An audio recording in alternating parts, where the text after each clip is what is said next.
interwebs. I'm Sebastian Pajoni, and you're not. And this is Thursday Afternoon Live. Except it's not live, and you won't be seeing this on Thursday afternoon. So, I'm a blatant liar. Also, live adjacent. It's warm in here. Well, you can't tell that because you're watching at home. Okay, let's start with some reviews. I guess this is F3G2 coming to you live from the back of Famous Faces and Funnies. We're back in our supply corner because the store has stuff in it again because MegaCon is over and I missed it and it was sad. Well, MegaCon wasn't sad. I was. Yes. But I like to think it was sad without me. That somehow everyone walked around with a vague sense of something's not right. Something's missing. Why am I here? I'm gonna go back to my hotel and cry. No. Ooh, a Doctor Who scarf. So, anywho. Convergence number 2. When Bat Meets Bat. It was good. More setup, a lot of focus on the Earth 2 characters, so if we didn't know that the Earth 2 characters were going to be big players, still they are, so this is all building to the eventual Earth 2 society that will be the New 52 equivalent of the Justice Society. Also, it's pushing hard that, yes, while they keep saying a new Batman will be in the Earth 2, it wasn't a big leap that they they killed Bruce Wayne. Turned out Thomas Wayne wasn't dead. He's running around as Batman. Who would possibly replace Thomas Wayne? Well, we figure something's going to happen to him. And who's he hanging out with? The Earth 2 Dick Grayson. Wonder if there's a theme here. In fact, Dick Grayson even says, while he's being shunted aside by the even gruffer than Bruce Thomas Wayne, because he's older, so. He's a gruffer kind of, closer to Dark grumblier kind of guy. He says he just kind of shoves Dick Grayson off to the side. He's like, look, I don't want you getting in the way. You're kind of detrimental to what I'm doing. And Dick Grayson's like, I wish he'd stop treating me like a sidekick. But still, it was good. The only thing that did throw me is when Bruce meets Thomas. Okay, yeah, they kind of stare at each other with him because while they're both, yay, this is the person the person I wanted to see most in all of my life. They're also, they're bats, and they're Waynes, so they're pragmatists, and they're each blatantly aware of, you're not my father, you're not my son. That they're alternate reality versions, and also. But this is what really threw me, was they just kind of go their separate ways they're in this one Batman's Gotham, and I can't imagine any Batman in any world who would be this complacent with, this is what's going on, my father is here as an alternate pseudo-version of my father, pseudo-version of me. I'm just going to let him go do his thing. I'm going to do my... No, you've got a chunk of Gotham. Bats is always going to protect Gotham. Now he's got a double bat. You think he'd use that as part of it. Well, let's work together and come up, because really, this is a multiverse now. Instead of fighting, there should be a moment where they realize if all the Batmen get together and come up with a plan that incorporates all the Supermans and all the Green Lanterns, what the fuck is going to stop that? Nothing. But they don't think that. But more importantly, the Boy of Steel has returned. This is important. Alright, Fabian Nicieza has written The Boy of Steel basically right after he came out of the tube, despite the fact that some liberties were taken or some research was shoddy, because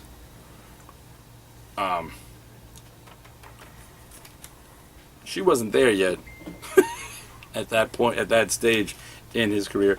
And when he does get his powers back, the first thing to kick back in is X-ray vision, which young him didn't have, and he displays super breath, which young him didn't have.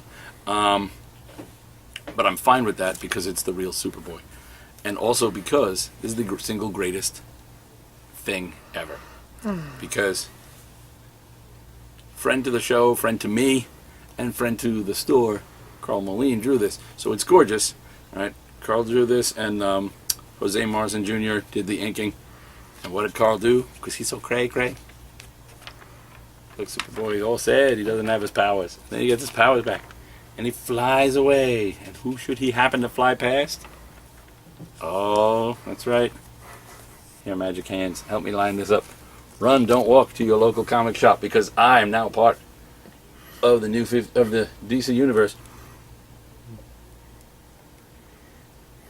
Look, up in the sky. It's a kid. It's a Superboy. Yes, that's right. I exist in the DCU at least until issue 2 when this city gets erased. so I'm going to be murdered by cosmic entities. Possibly for being so pedantic as to go, technically at this stage in Superboy's career he did have these abilities. That's what you get. You know how we say the universe can hear you? As like, oh, that's like a karma thing. The universe can hear you. Well, the DC universe actually can hear you. So I'm gonna get wiped. There will not be Convergence. But I was hoping maybe, Superman's pal, Jimmy Olsen. We could have Superboy's pal, Sebastian Mazzoni. I think that'd be a good series. We could have, that'd just be awesome. I think the world needs that. And the show within the comic. What it also needs, the other pal. Look, Superboy, he came back. Tear. I was there for it. Could this week get any better?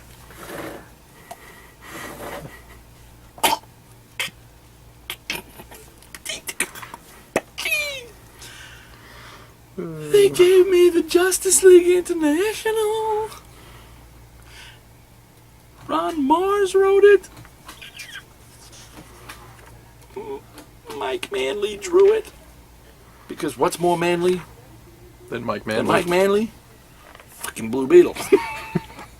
Because Blue Beetle is the leader of the team. You know why? Nobody's got the damn powers under this dome. Cord? You know who's used to working without powers? Ted Cord. You know who still has his powers? Red Tornado. You know why Red Tornado's on the team? Ron Mars liked him. But that's that's it. He said so in an interview. But you know why he's on the team? In continuity?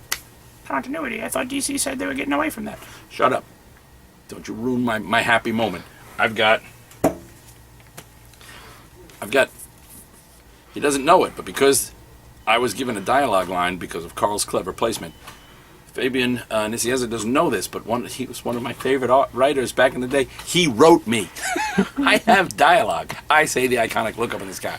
Right? So I've got Nicieza, Moline, Superboy with me in it. And I've got Ron Mars, JLI, Blue Beetle in charge. He says, oh, he wishes Booster was here. But Booster's got important stuff because, when you're dealing with multiple timelines, the time-traveling superhero, he's got an agenda. So he's not here. And but continuity. Oh, yeah, continuity. Oh, there's 2 Blue Beetles. I forgot. Because, look, they grabbed the Earth, the Kingdom Come Earths. Look, there's Blue Beetle. We're going to have Ted Cord meet. I've got 2 Ted Cords. 2 Ted Cords because I have to go to a convention and kiss Ron Mars. Mostly not creepily. Probably a little creepily. He gave me 2 Ted Cords. I'm going to kiss you, Ron Mars. I'm going to kiss you so hard. That's my reviewers. I'm going to kiss the writer so hard. I'm going to give the artist a serious hug, maybe a little goosage, because they gave me this, and it was so good. But Red Tornado.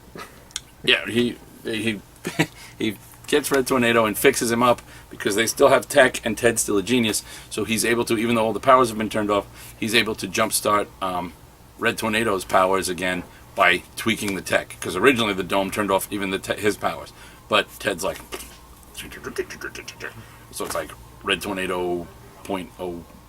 2.0? No, he's just 0.02, because mostly he looks exactly the same, and his abilities do the same exact thing they used to do. They just had to tweak some innards to get the innards. They had to kind of jerry-rig him to get his insides to work again. So he's not a 2.0. That's like an improved model. This is it does the same exact thing. We just had to route the power through here instead of through there. So 1.2. Yeah, it's like is like your first car. You know, your grandfather had it, stopped running, he gave it, he was like, oh, it's free. You mess around under the hood, you get it running. It's not an improved model. You were lucky to get it to do the same exact thing. That's Red Tornado. But that means a Blue Beetle is good. Then they get powers back, but Blue Beetle's like, he's the man. And he's still, you know, he's making his Blue Beetle-isms, but Ron Mars did that perfect thing that people forgot, and that's why Blue Beetle had to be sacrificed by the powers that be. Not that he had to be, but that's why they felt he had to be. Was because people kept forgetting that he's more than just a running gag. Blue Beetle is Batman light. He is, you know, this smart, inventing. Really, what Dead Cord is I'm so sad they didn't use him, because even though I like what they're doing, really, Brandon Routh's portrayal of Ray Palmer on Arrow is Dead Cord. He just is. Convergence, Aquaman. This is great. And first of all, I love this cover. I don't know who did it. Let's take a look on the inside and see who did it. Becky Cloonan. That makes sense as to why I love it. But Aquaman's got some issues. He's stuck in a version of, is it Gotham or Metropolis? They can say Metropolis. But there's no access to an ocean. There's just part of Metropolis Bay. But he fought and defeated Chemo there, but Chemo fell into, that whole Metropolis Bay is polluted and toxic. Aquaman basically hangs around and takes showers with one of the Sea Devils. You know, not with the Sea Devil, but one of the Sea Devils keeps an eye on Aquaman. But Aquaman's a little unhinged. It's fresh after the losing the hand, and then he gets locked in a dome, and he still has his powers because they're not powers to him. That's his biologia. Yo. And then, although he doesn't seem to be able to talk to communicate with fish, but that may be the dome, that may be that there's no fucking fish to talk to. Or that too. But eventually, you know, when the dome is lifted, that all comes kicking back, so he's good. But it's going to be Aquaman versus, you know, Hook Aquaman versus Deathblow, because Deathblow is just killing people left and right, and it's good. It was really, really, this Tony Bedard wrote this, and it was fucking brilliant. This was actually, you know, despite the fact that I'm in one, and the other one is the Justice League. These two I loved, but I'm also highly biased. It's like some of my favorite characters, and me, and, you know, a personal friend on art. And while Tony Bedard does fall into the personal vague acquaintance category, because he's been here at the store when it was over in the other corner, so I've spent some time with Tony, but, you know, he don't know me, and I'm kind of annoying. But this was, like, I think my favorite story of the Convergence things so far. This was really, really well done. Convergence Matrix Supergirl by Keith Giffen and which Green did the art? Timothy Green. It's exactly what you'd expect from Keith Giffen doing Matrix, Lady Quark, Lord Vault. In the story we had to call, who the hell is Lord Vault?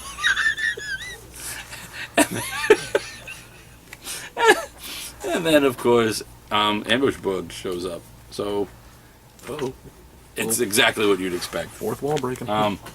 Convergence Suicide Squad. They give us back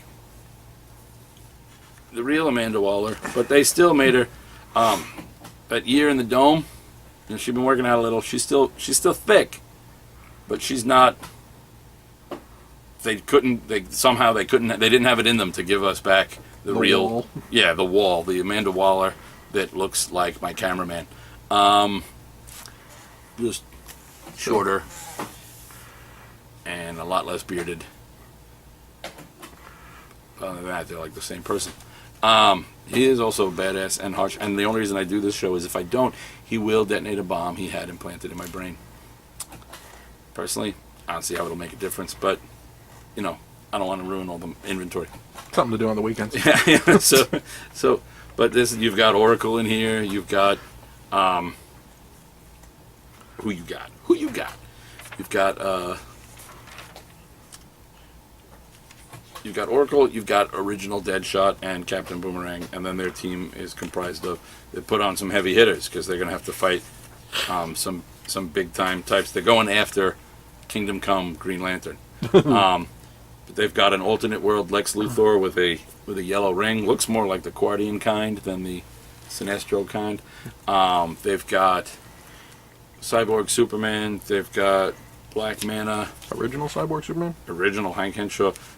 Black Manta, Bane, Deathstroke the Terminator, and then, of course, Bronze Tiger, Count Vertigo, Deadshot, and Captain Boomerang. So it is good. Things don't bode well based on the opening sequence. Things don't bode well for Amanda Waller in this, but it's good because I think they should kill her before she sees what the alternate versions of her looks like, because I think she would just kick all their silly little asses and be like, "Oh, you think you're so capable because you're skinny little sexy bitch. Let me show you what the wall can do to you, because you up against the real wall now." Captain America and the Mighty Avengers builds to its end along with the end of the DCU. Continues to be good stuff. Weird fears for Spider-Man, but is this all still? Yeah, this is Al Ewing is great. I love his stuff.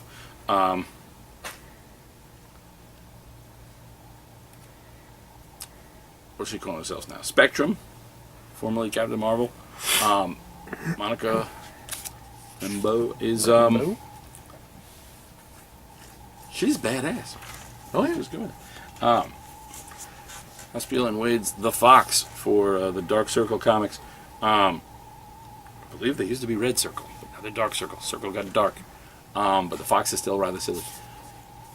Great book, so much fun. Chris Samney cover, love it. They had Chris Samney covers, David Mack covers, Thomas Patelli's, Ulysses Farnes. I have that. Fox Freak Magnet. Can't wait for the Shield. I'm actually really liking this. Letter 44. I missed like 3 issues. I don't know how. Oh yeah. But I haven't seen this in forever. For a while I was thinking it was game. No, it's just I didn't get 3 issues. So stuff has happened and I'm lost. But I sort of eventually caught on. Apparently everybody, when the president announced that there's aliens, the world didn't take it well. So there's like a whole war going on, and then our intrepid heroes are still floating around in space, and shit's gotten involved from there. And the aliens have been doing what aliens do. They've been doing probie kind of tests, including on the baby born in space. I don't know if this counts as a spoiler, but I'll give you the 3, 2, 1. Baby talk doesn't mean what you think it means when you ask your baby who the aliens have been playing with. I wish you could talk, so you could tell me what they want. And the baby says to her mother, "You like to know why the builders are here? Oh, I know that. I can tell you that. That's an easy one." And the mother's like, "What the flip flop and fly?" I just need a box. I'm just waiting for you to get that one. Any particular box? Long box. Long box. Long box. I'm helpful. So, let's see. Bloodshot Reborn. At the end of the Valiant, Bloodshot got his system cleaned out by the dying Geomancer. He's trying to live his life, and he's not making the most of being. He hasn't read the folder of who he used to be, because he still has no memories of that. He has memories of every kill he's ever made, and he feels crappy about it. And basically, he's just working as like a janitor at a little privately owned hotel in the middle of nowhere. One of those, like, you just pull in motels on the side of the road. Oh, yeah, look, Bloodshot. And then someone starts killing people, and it's an old guy who's all white with the red on his... And he's like, I don't know what's going on. But also he's going a little nuts, because Jeff Lemire wrote this, and this is brilliant. The artwork on this is gorgeous, by the way. I don't know who Miko Soyan is, Miko Soyan, but this is freaking gorgeous. Like, crazy, mad, detailed, gorgeous. You'll believe a Bloodshot can cry. There's this creepy kid hanging around playing Bloodshot video games and just air shooting people. The art is gorgeous and the story is great. He starts possibly going a little nuts. He starts seeing and having conversations with the now deceased Geomancer. And also from the video game is a weird cartoony version of himself that he starts hallucinating is talking to him. Only it calls himself, everything it says has some kind of blood pun in it. Some kind of blood word, you know. Gee, why so glum, chum? Low blood sugar? You know, he's like, and he keeps telling everybody, he calls himself,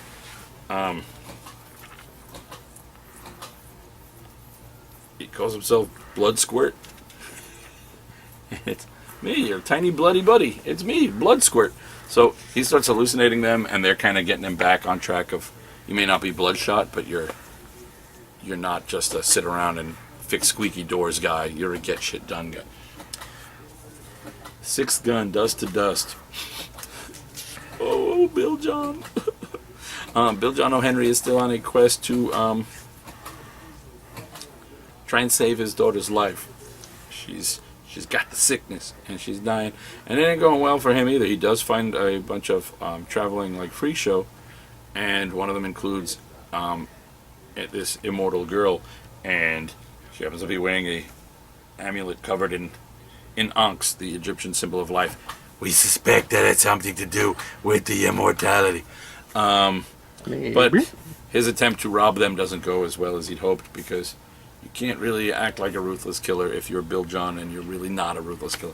So the tide turns against him, and it's so good. Of course, written by Cullen Bunn, illustrated by Tyler Crook, and colored by Bill Crabtree. And it's beautiful, and it's great, and you should read every last Six Gun thing out there. Dave, number 2, 3.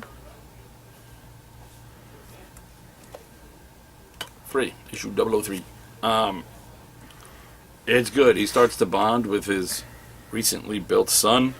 He's on a decent relationship with his estranged wife, and he's ready to start. He's ready to go kill aliens, because it turns out they are up to no good. But only he. Well, he doesn't even know that. He just wants to kill them because that's really what he was built for. But yeah, he's all said to be the hero nobody wants, which is just great. It's just this office working robot. The premise behind this was that humanity was eventually wiped out by the machines, but the machines realized humanity filled an unrequired niche. So now with the war over, the robots reprogram themselves to go and fill in they're living the meaningless lives that we all live. You know, they're working in office jobs and going about their little business, and it makes this one, defense bot completely nuts because he was out there, but there's nothing left to fight. So he's gonna come into his own. Speaking of aliens to fight, Archie vs. Predator. That's going to be rather one-sided. What's disturbing about it is that it's written, parts of it, the Archie parts, which is most of the book, are written like an Archie comic. It's just your typical Archie, possibly a little edgier. But it's drawn completely in that Archie style. Oh, you know, Lord. It's not going to be 100% Archie when you get things like just jumping on a bed scenes by Betty in a halter top and short shorts. But it's all drawn in that Archie style, which is why when the Predator shows up and starts killing things like Cheryl Blossom and her brother, alternate versions of Archie comics are really mean to Cheryl Blossom and her brother. That's just the thing. But it's drawn in that Archie style. So you've got Archie style skulls. It's unsettling because Archie comics should never have a skull. That's fantastic. But they do. You need another box? You just watch it. I was helping before. Superior Iron Man number 7. Actually, I really like this book. This particular issue, though, I was really rooting for the empty suit of armor that has Tony's 8 years ago mind kind of downloaded into it. I was rooting for it, but it doesn't go well. And oddly, this is really, it's not just that they're reusing the name Superior and making another hero be kind of a bad guy. This was straight out of the Superior Spider-Man. It was like 50 Shades of Superior. The memories, the incomplete memories of the fallen good guy try to get back into the head of the now evil persona-run bad guy, and then get themselves seemingly completely wiped. That was exactly Superior Spider-Man. So I knew they were going to take the same concepts. I didn't know they were going to take the same concepts. Wolverines continues to be meh.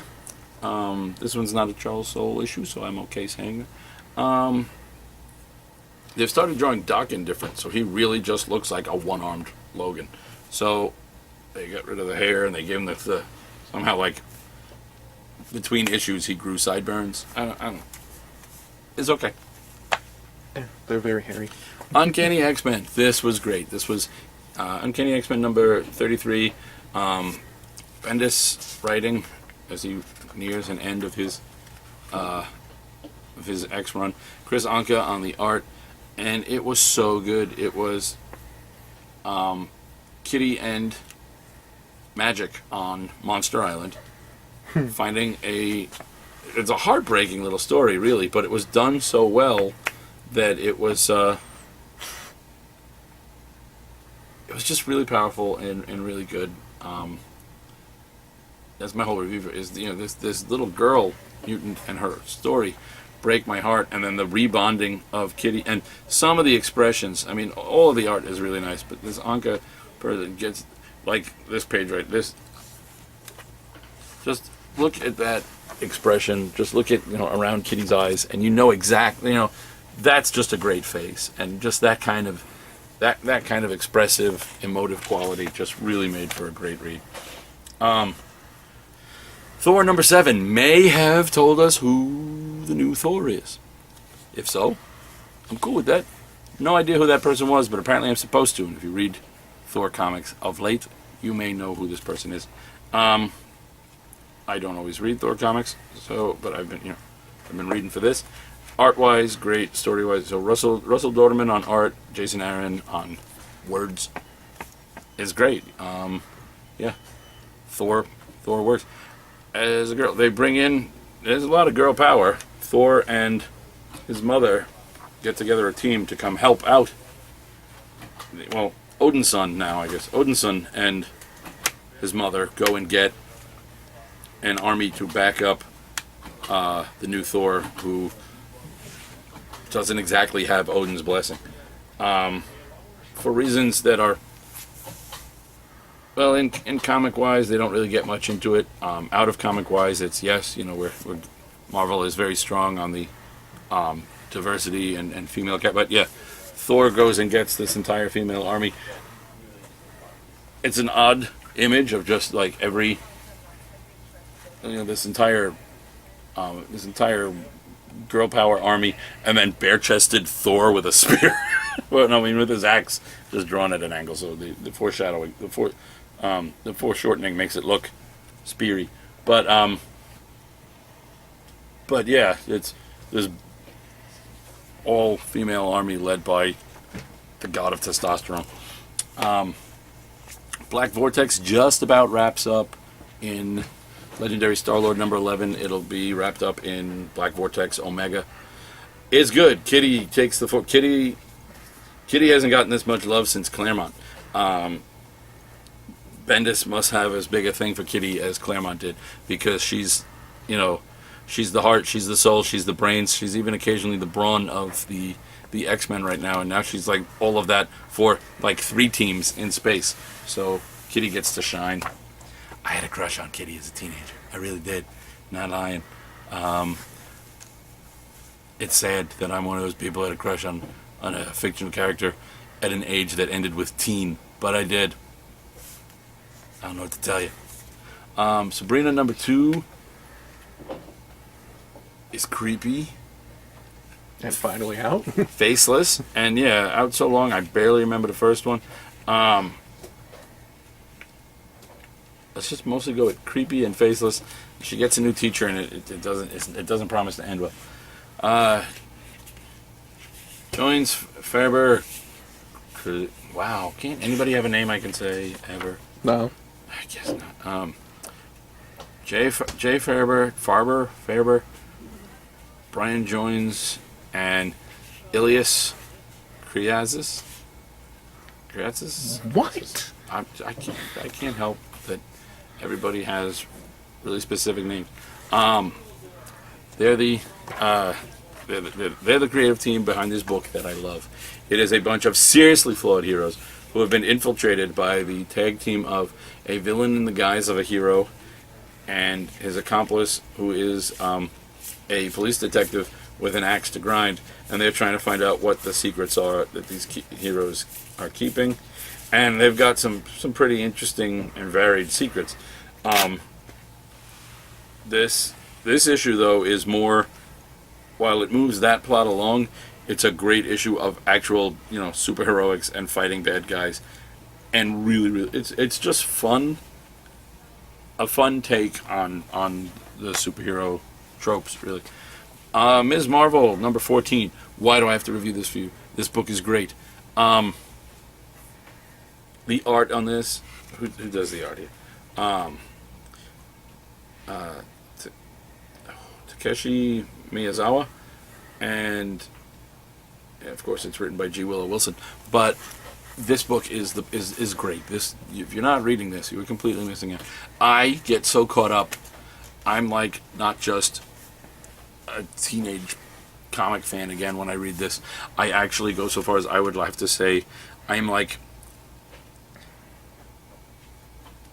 a late 80s, early 90s teenage girl on a CW show. As I read this, I may as well just be, feet up in the air, just, just speaking in emojis. I get very caught up in this. I squee. I actually squee. I didn't know that was a thing I could do. But this is like, these are some of the most fully realized characters in the Marvel Universe, and I'm counting the ones who've been out there for like, how long is the Marvel Universe? 75 years, 80 years, a billion years, whatever the hell it is. This book is just so great on all footing. It's wonderful. There's nothing about this that feels forced, faked, rushed, but it just seems like people. It's so good, so good. Magneto, number 17, some more Cullen Bunn. Magneto fights his inner demons. Literally, as it turns out, one of the mutants' powers is to bring things out of your mind, but she can't control it. So his worst fear, this Nazi that tortured him back in the day, that's been festering in his head for so long and is now out, but is now much more than just the memory of a Nazi. It's become, his ultimate boogeyman. When he thinks of fear and suffering, this is who he envisions, and now he's out there. Yay! Imagine if how Magneto can be a cunning, evil bastard. Imagine what his nightmares would think a cunning, evil bastard is like. Then make it a Nazi. That's what he's up against. Loki, Agent of Asgard, gives us yet another shift in Loki. We had Loki, then Loki died, and we had Kid Loki. And Kid Loki was killed by Kid Loki to be replaced by Kid Loki, who was then killed by Kid Loki to become Teen Loki. And then King Loki showed back up and said, I'm going to kill you both and make you into me sooner so that I can do the stuff that I tried to do but took too long. And then there's a battle between them that results in a new emergent Loki that I won't tell you which Loki it is. But yeah, apparently you don't need a multiverse to have multiple Lokis. But it's good. I don't know what to tell you. Alright, that was longer than I hoped. And look! Oh, this guy! It's the end of this show.